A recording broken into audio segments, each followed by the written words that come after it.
बिस्मिल्लाहिर्रहमानिर्रहीम, अस्सलामुअलैकुम। आपके अपने चैनल द कुलाची टेस्ट में आप सबको खुश आमदीद कहते हैं वीवर्स, आज मैं आपके लिए सोयाबीन की रेसिपी लेकर आई हूँ, जिसको हम सफ़ेद लोबिया भी कहते हैं।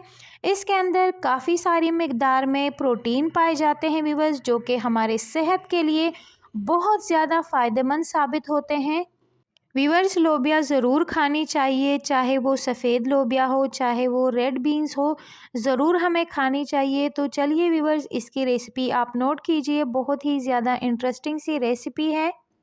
सबसे पहले वीवर्स, हम सफ़ेद वाला लोबिया लेंगे और इसको हम पानी में सोक करेंगे तकरीबन 3 से 4 घंटे के लिए। आप इसको ओवरनाइट के लिए भी सोक कर सकते हैं।